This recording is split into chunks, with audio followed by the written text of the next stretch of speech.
Communauté d'Antioche est heureuse de vous présenter aujourd'hui cette série de formations qui a le pouvoir de changer le cours de votre vie. Bienvenue à ce cours sur la prière.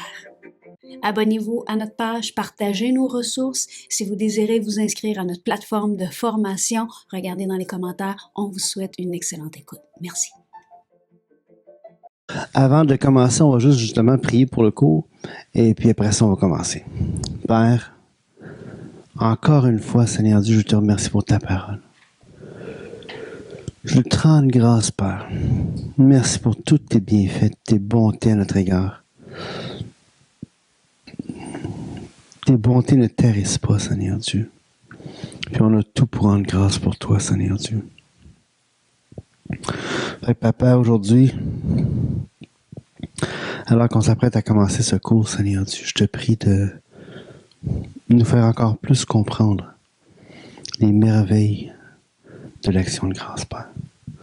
Dans ton précieux nom, Seigneur Jésus. Amen. Pour commencer, j'aimerais ça qu'on tourne ensemble dans le psaume 42. On va commencer au verset 2. Une biche soupire auprès des courants d'eau. Ainsi mon âme soupire après toi, ô Dieu. Mon âme a soif de Dieu, du Dieu vivant. Quand irai-je et paraîtrai-je devant la face de Dieu? Mes larmes sont ma nourriture jour et nuit pendant qu'on me dit sans cesse, où est ton Dieu? Je me rappelle avec effusion de cœur quand je marchais entouré de la foule et que je m'avançais à sa tête vers la maison de Dieu, au milieu des cris de joie et des actions de grâce d'une multitude en fête. Pourquoi t'as battu mon âme et gémis-tu au-dedans de moi? Espère en Dieu, car je le louerai encore. Il est mon salut, mon Dieu, mon âme est abattue au-dedans de moi, ou c'est à toi que je pense depuis le pays de Jourdain, depuis l'Hermon, depuis la montagne de Mystère. Un flot appelle l'autre flot, au bruit de tes ondées, toutes tes vagues et tous tes flots passent sur moi. Avez-vous remarqué, David, dans un temps difficile, peut-être pas David, les cantiques des fils de Corée ici, dans un temps difficile, il se rappelle quoi? Il se rappelle les temps qui s'avancent dans la maison de Dieu. Il se rappelle les actions de grâce. Il se rappelle, il veut repenser à son Dieu. Et ça, je pense, c'est quelque chose qu'on doit apprendre en tant qu'enfant de Dieu. C'est que pour pouvoir se détourner de soi, il faut rendre grâce. Hein? On ne peut pas apprendre à se détourner de soi. Je pense que une des causes majeures pourquoi le croyant tombe continuellement dans le péché, à part la vieille nature pécheresse, c'est sûr, là, mais c'est le manque d'action de grâce. On n'est pas reconnaissant et donc on va chercher à trouver notre contentement ailleurs. Je pense que la clé pour développer un contentement, c'est l'action de grâce. Quand je prends la peine de rendre grâce à Dieu pour tout ce que j'ai. Écoutez, tournez dans le psaume 65 avec moi. Tu visites la terre et tu lui donnes l'abondance, tu la combles des richesses, le ruisseau de Dieu est plein d'eau. Verset 10. Tu prépares le blé quand tu l'as fertilisé, quand tu le fertilises ainsi. En arrosant ses sillons, en aplatissant ses mottes, tu la détrempes par des pluies, tu bénis son germe, tu couronnes l'année de tes biens et tes pas versent l'abondance. Les plaines du désert sont abreuvées, les collines sont pleines d'allégresse.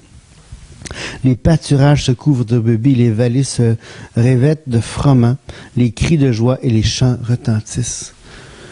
On voit ici la description de la bonté de Dieu. Hein? Regardez le verset, tout le psaume 65, c'est vraiment une louange au bienfait de Dieu et à la bonté de Dieu. Écoutez, regardez verset 6. Dans ta bonté, tu nous exauces par tes prodiges de notre salut, espoir de toutes les extrémités lointaines de la terre et de la mer, hein? Toutes les choses que Dieu va faire. Remplis verset 9, tu remplis d'allégresse l'Orient et l'Occident, tu visites la terre, tu lui donnes l'abondance. Et combien de choses qu'on a à rendre grâce à Dieu. Combien de choses on doit apprendre à rendre grâce à Dieu. Et je pense que si on veut développer le contentement, on doit développer le sens de l'action de grâce. Et c'est quelque chose qu'on voit dans la Bible, à travers toute la Bible, c'est l'importance de rendre grâce, d'être reconnaissant pour Dieu. Hein? Si on manque de reconnaissance, si on perd l'idée que qu'est-ce que j'ai pas reçu? Il n'y a rien. Tout ce que j'ai, je l'ai reçu. Tout ce que j'ai, on me l'a donné. Et la Bible nous dit que tout don parfait vient d'en haut. Donc, je peux rendre grâce à mon Dieu pour tout ce que j'ai. Il n'y a rien que je ne peux pas dire, ben merci Seigneur. Tous les bontés, tous les bienfaits que je peux avoir, c'est parce que Dieu m'a donné la capacité, la santé. Hein, Dieu m'a donné la santé de pouvoir aller travailler. Hein, moi, je me souviens, ça fait très très longtemps, mais j'ai le souvenir d'avoir entendu quelqu'un me dire, oh ben moi, je vais travailler tous les jours. Je veux dire, je suis toute la semaine à la shop pour me payer ce que j'ai. J'ai pas à rendre grâce à Dieu pour quoi que ce soit. Hey, t'as la santé, t'as un travail. Si ça, c'est pas des choses pour lesquelles tu peux rendre grâce, imagine-toi.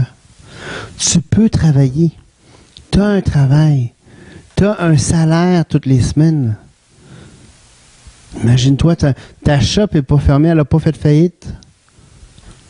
C'est toutes des choses pour lesquelles tu peux rendre grâce, que tu dois rendre grâce. Hein? Dieu nous donne ses bontés. Et on l'a vu hein, dans notre procession, dans notre progression pour la prière. Hein, on a commencé avec juste le fait de confesser. Confesser pour qu'on puisse s'apprendre à juste se débarbouiller un peu. On confesse nos péchés. Pour nous débarbouiller, pour que Dieu puisse nous pardonner et nous purifier de toute iniquité, de toute transgression. Puis je pense que dans ce processus-là, où est-ce que, justement, je commence en réalisant que je suis indigne. Parce que la seconde que je vais comprendre, que je vais croire que je suis indigne, tout va être une source d'action de grâce après ça. Parce que je ne mérite rien. Tant longtemps comme ce gars-là que je vous parle, qui pensait qu'il méritait ce qu'il avait. Il n'y avait pas un cœur reconnaissant, parce qu'il dit non, c'est mon bras, c'est ma force qui m'a obtenu ça. Mais quand on commence à voir qu'on ne mérite rien, on peut commencer à être reconnaissant. Et donc, quand je suis reconnaissant, je peux développer le contentement. Je suis content de l'avoir. Je suis content d'avoir, je sais pas moi, peu importe, une petite maison, ta petite auto, ton travail, t'es content d'avoir ta famille, t'es content. Et c'est toutes des choses. Sinon, qu'est-ce qu'il y a? Si on développe, plutôt que de développer le contentement, on devient tout le temps insatisfait. On va développer l'insatisfaction plutôt que de développer le contentement. Et là, l'insatisfaction, ça va toujours nous gruger par en dedans. C'est jamais suffisant. Je me souviens, un moment donné, quand j'étais jeune, j'étais assis à l'arrière de la voiture, puis mes parents conduisaient. Puis je me souviens très, très bien le jour où j'ai réalisé que mes parents me donnaient plein de choses et je voulais toujours plus.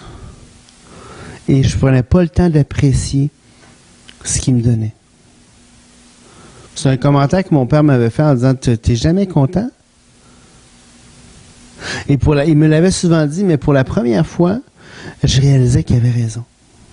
J'étais jeune, là, je sais pas quel âge je pouvais avoir, mais j'étais dans l'auto de mes parents, je vois ma mère assise en avant à droite, puis côté passager, mon père conduire, et il m'avait probablement donné quelque chose, puis j'étais insatisfait encore. Pourtant, j'étais content de ce qu'il m'avait donné, mais il y avait autre chose. Il y avait autre chose. Comme si chaque chose que j'obtiens, c'est seulement une marche pour obtenir plus. C'est seulement un pas pour obtenir encore plus, encore plus, encore plus, encore plus, et toujours dans un processus d'insatisfaction.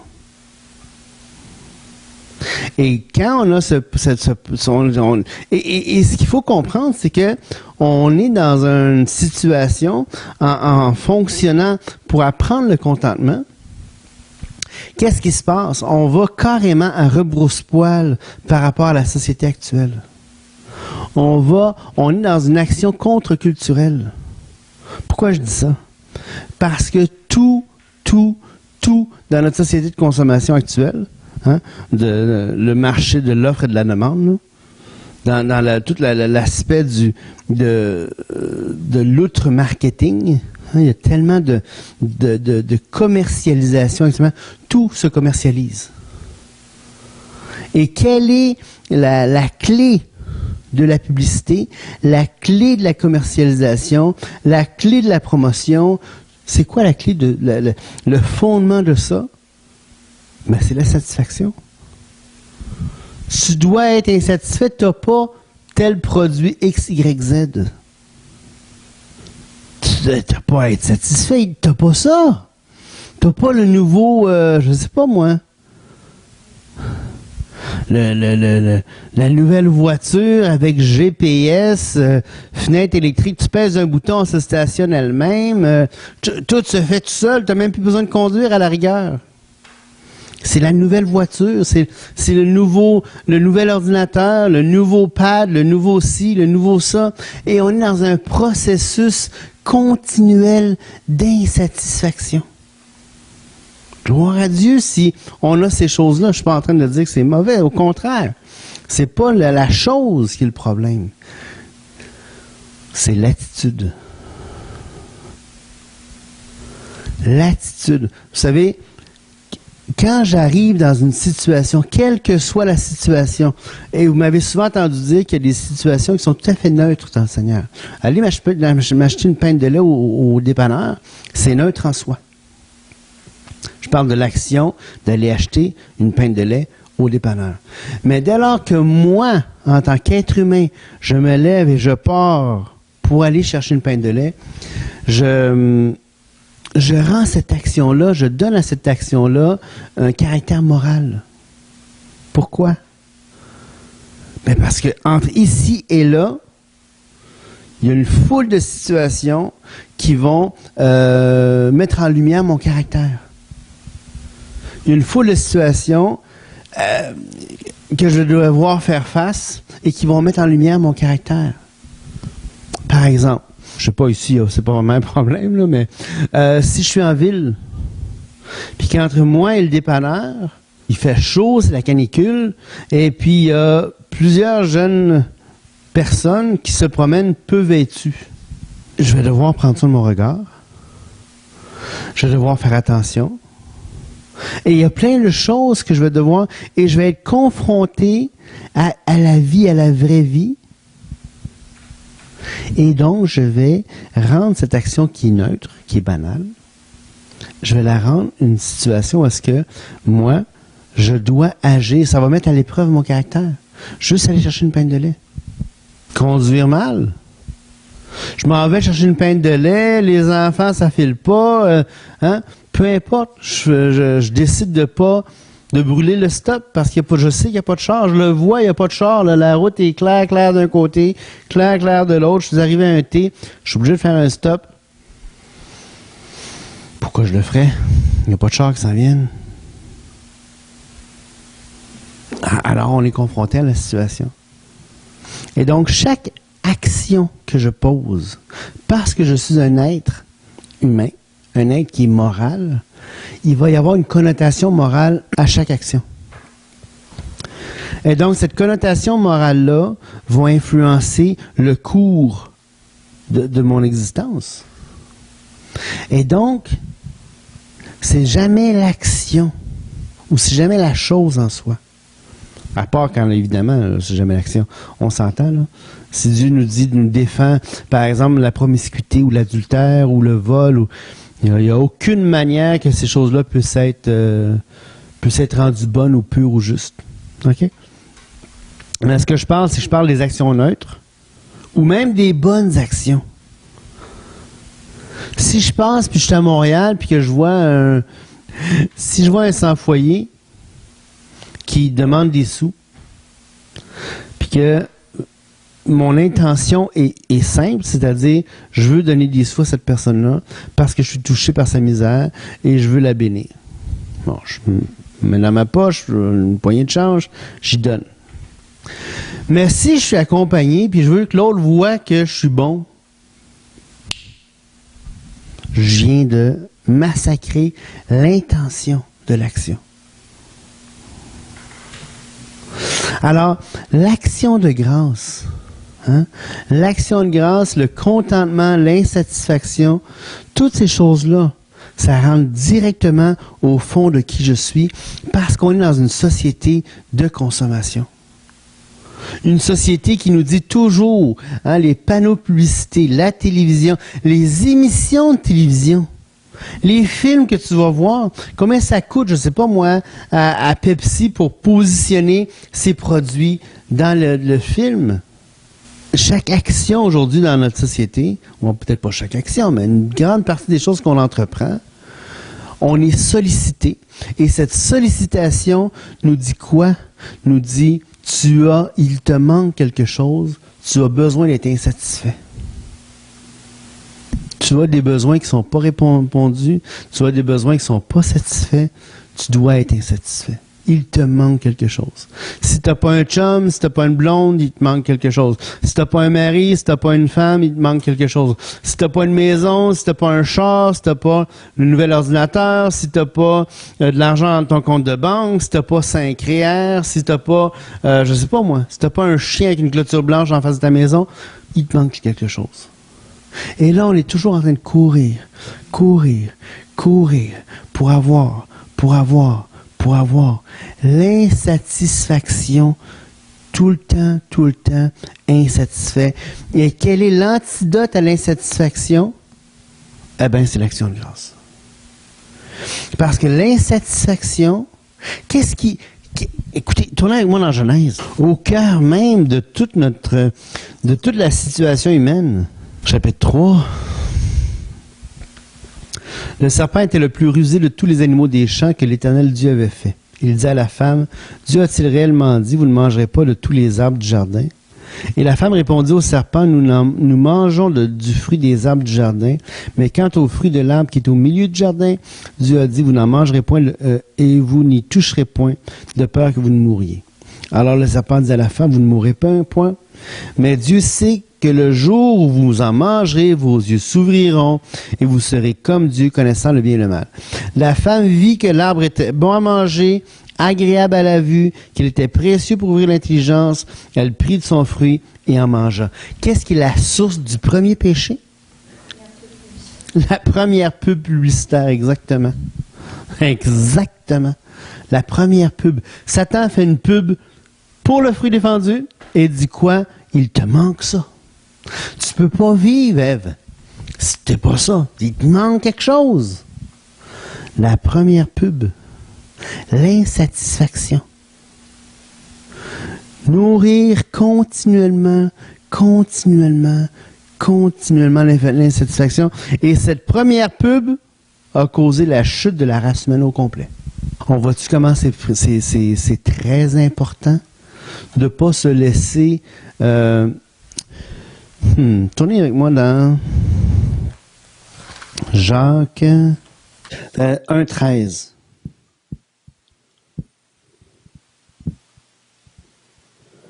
Que personne, lorsqu'il est tenté, ne dise « c'est Dieu qui me tente », car Dieu ne peut être tenté par le mal et ne tente lui-même personne. Mais chacun est tenté quand il est attiré et amorcé par sa propre convoitise. Puis, la convoitise, lorsqu'elle a conçu, enfante le péché, et le péché étant consommé, produit la mort. Ne vous trompez pas, mes bien-aimés. Toute grâce excellente et tout don parfait descendent d'en haut du Père des Lumières, chez lequel il n'y a ni changement, ni ombre de variation. Il nous a engendrés selon sa volonté par la parole de vérité, afin que nous soyons en quelque sorte les premiers de ses créatures. Voyez-vous ici,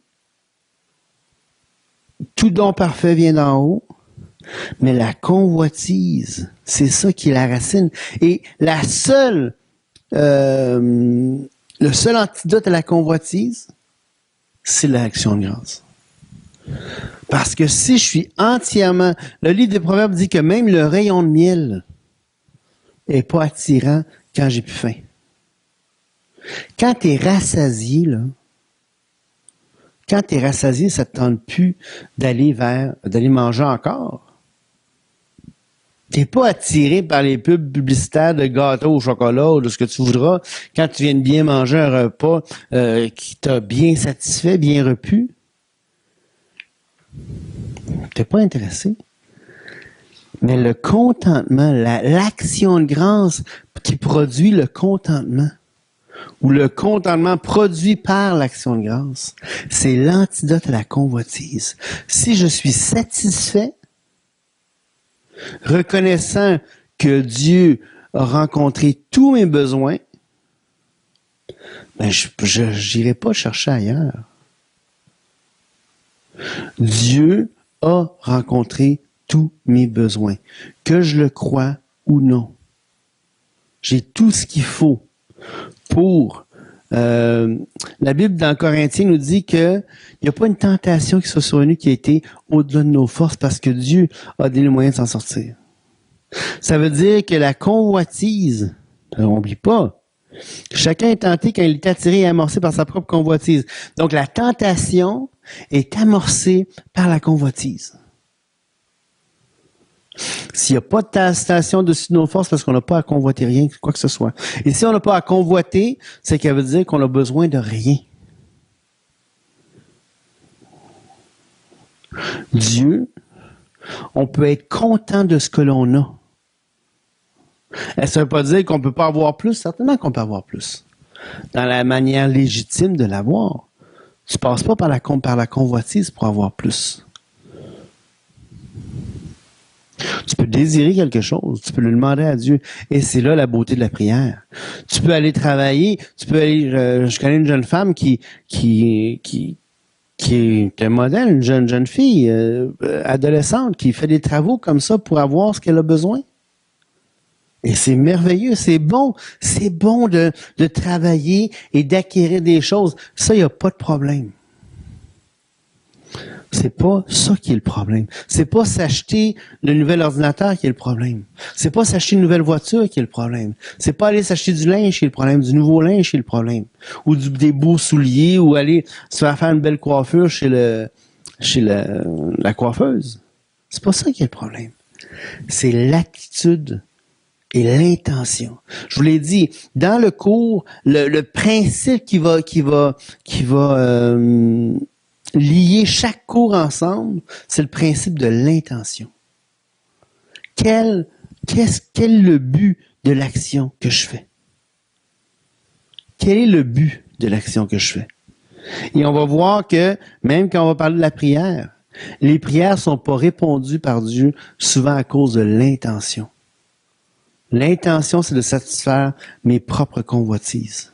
Imaginez-vous. Pas de rencontrer les besoins, pas de subvenir à des désirs, mais rencontrer les convoitises.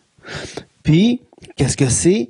Chacun est tenté quand il est attiré et amorcé par sa propre convoitise. C'est une amorce, clic, comme la goupille d'une grenade. Tu l'as amorcé quand quoi? Tu as ôté la goupille. Là, tout ce qui reste entre toi et l'explosion, c'est cette petite barre qui s'assure, c'est encore là. Quand tu as tiré l'amorce, il ne reste pas grand temps.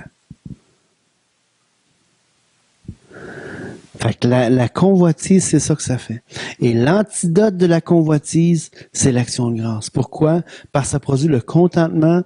Et quand je suis content de ce que j'ai, de ce que je suis, de qui je suis, de ce que Dieu me donne, la convoitise n'a pas de pogne.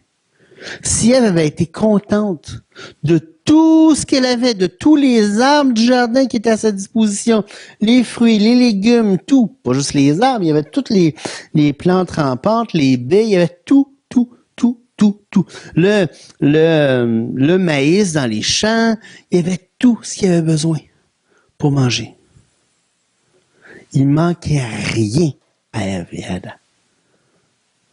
Et s'il avait été reconnaissant pour tout ça, plutôt que d'écouter la pub qui leur disait, oui, mais il manque un arbre, il n'y aurait pas eu le péché. C'est pour ça que l'action de grâce est fondamentale. C'est pour ça que, puisque c'est une antidote à la convoitise, et puisque la convoitise est un inhibiteur à la prière exaucée, on va commencer à prier, on va commencer, avant de faire nos requêtes, on va rendre grâce. Tu t'assures que tu désamorces, tu mets l'antidote contre la convoitise qui va faire que tes prières vont avoir du poids. Mais c'est pas magique, là. C'est pas parce que tu rends grâce que ça va faire que tes prières. C'est quoi le but? C'est l'intention. Le but visé. C'est quelle intention tu as dans l'action de grâce. Tu es vraiment heureux, tu es vraiment content, gloire à Dieu. C'est l'intention qui est ce qui est le plus important. Écoutez, tournez en psaume 26. C'est 6.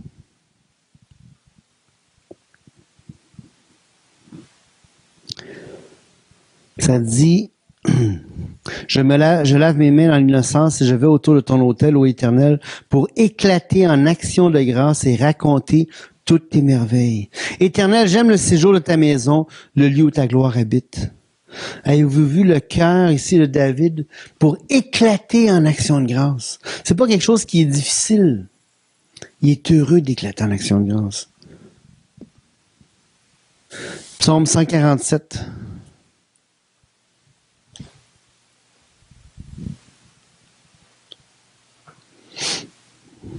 Écoutez bien ce beau psaume-là. Quelle merveille des psaumes.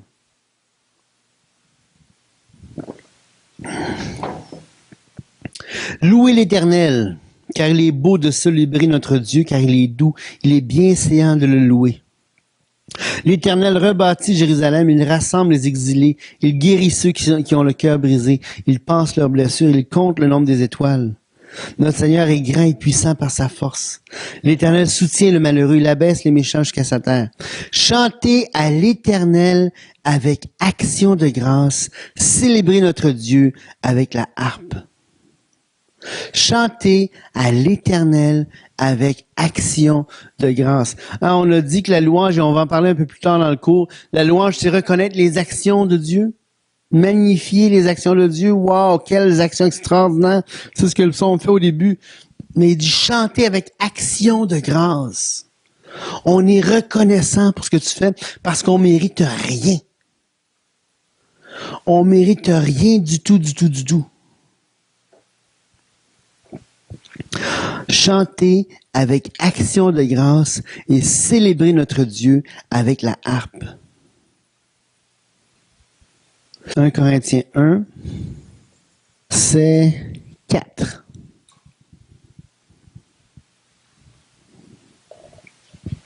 Qu'est-ce que Paul dit ici? Qu'est-ce que Paul dit ici au verset 4? Il dit, je rends à mon Dieu de continuelles actions de grâce à votre sujet pour la grâce de Dieu qui vous a été accordée en Jésus-Christ. Car en lui, vous avez été comblés de toutes les richesses qui concernent la parole et la connaissance. Le témoignage de Christ ayant été solidement établi parmi vous. Paul rend continuellement de continuelles actions de grâce. Il s'arrête pas. Il est heureux, il est content. Wow! T'as-tu vu comment ils sont comblés? Gloire à Dieu. Merci Seigneur. De continuelles actions de grâce.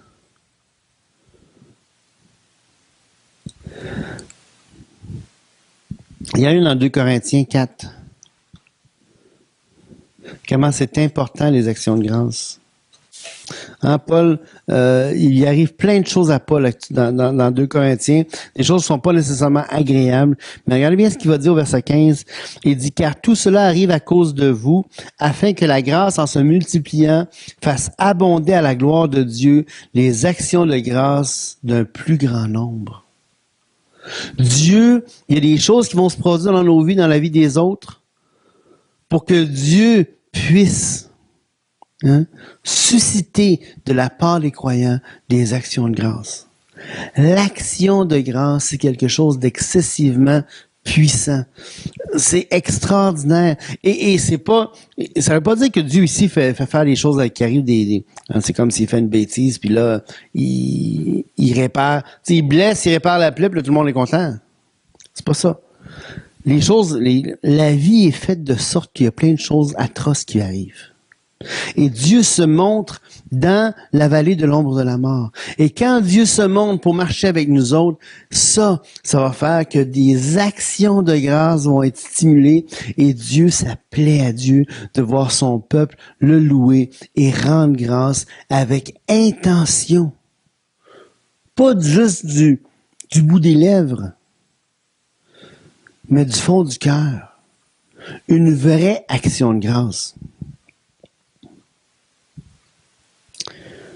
Regardez 2 Corinthiens 9,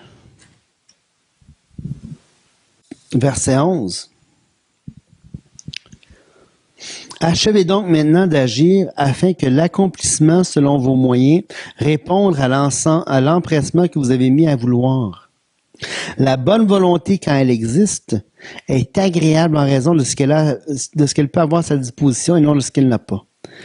Car il ne s'agit pas de vous exposer à la détresse pour soulager les autres, mais de suivre une règle d'égalité. Dans la circonstance présente, votre superflu pourvoira à leurs besoins, afin que leur superflu pourvoie pareillement aux autres, en sorte qu'il y ait égalité.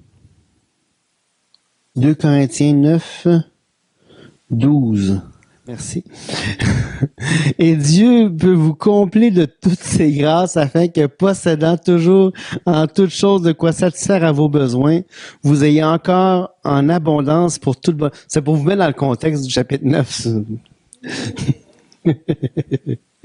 Pour tout le bonhomme. C'est là qu'il est écrit, il a fait des largesses, il a donné aux indigents, sa justice subsiste à jamais. Celui qui fournit de la semence au sommeur et du pain pour sa nourriture, vous fournira et vous multipliera sa semence et il augmentera les fruits de votre justice.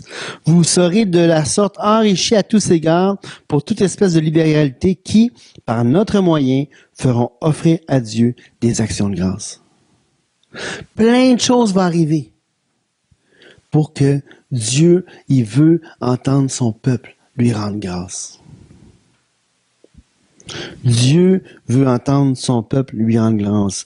Car le secours, verset 12, de cette assistance, non seulement pourvoit aux besoins des saints, mais il est encore une source abondante de nombreuses actions de grâce.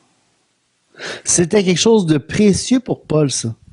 Ça voulait dire beaucoup. Il prend la peine de le mentionner aux Corinthiens. C'était important. De nombreuses actions de grâce.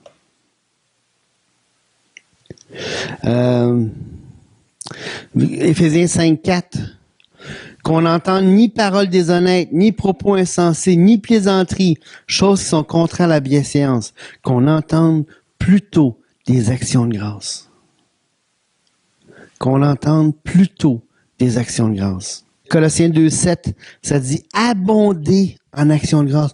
Pas juste un peu, abonder en actions de grâce. 1 Thessaloniciens 5:18. Rendez grâce en toutes choses, car c'est à votre égard la volonté de Dieu. Rendez grâce en toutes choses, car c'est à votre égard la volonté de Dieu. Et dit verset de 1 Timothée 2:1. J'exhorte donc, avant toute chose, à faire des prières, des supplications, des requêtes, des actions de grâce pour tous les hommes. On doit rendre grâce pour ce qui arrive de bien aux autres. Des actions de grâce pour tous les hommes. On doit pas seulement prier, mais rendre grâce pour eux. On doit rendre grâce à Dieu pour celui qui est trop ingrat pour le faire. On doit rendre grâce à Dieu pour celui qui est trop ingrat pour le faire. On doit rendre grâce à Dieu. Hébreux 13:15. On l'a lu hier. Offrons sans cesse un sacrifice de louange, c'est-à-dire des lèvres qui confessent son nom. On doit être reconnaissant. Colossiens 3,15, que la paix de Christ à laquelle vous avez été appelés pour former un seul corps règne dans vos cœurs et soyez reconnaissants. Soyez reconnaissants. On doit être reconnaissant, on doit rendre grâce à Dieu, mais aussi aux autres autour de nous qui nous font du bien. On doit apprendre la reconnaissance. Romains 1,21. Puisqu'ayant connu Dieu, ils ne l'ont point glorifié comme Dieu, ne lui ont point rendu grâce, mais ils se sont égarés dans leurs pensées et leur cœur sans intelligence a été plongé dans les ténèbres. Égarés dans leurs pensées. Pourquoi ils se sont égarés dans leurs pensées? Ils n'ont pas rendu grâce à Dieu. En développant la reconnaissance, je vais acquérir une pensée saine où est-ce que je ne m'égare pas. Pourquoi? Parce que la reconnaissance est un antidote. Antidote à la convoitise, ça veut dire un antidote au péché, ça veut dire qu'une antidote à toute forme de pensée tout croche. Donc, on voit l'importance que revêt l'action de grâce. Et c'est pour ça, et encore là, c'est pas juste dire avec le bout des lèvres. C'est l'intention. Quand je rends grâce, est-ce que tu veux vraiment rendre grâce ou c'est juste du bout des lèvres? Rends grâce à ton Dieu. Et tu peux dire, comme l'homme, je crois, viens en aide à mon incrédulité. Père, je te rends grâce, viens en aide à mon ingratitude. On peut crier à Dieu pour ça. Certainement. Seigneur Dieu, merci pour tes bontés ce matin.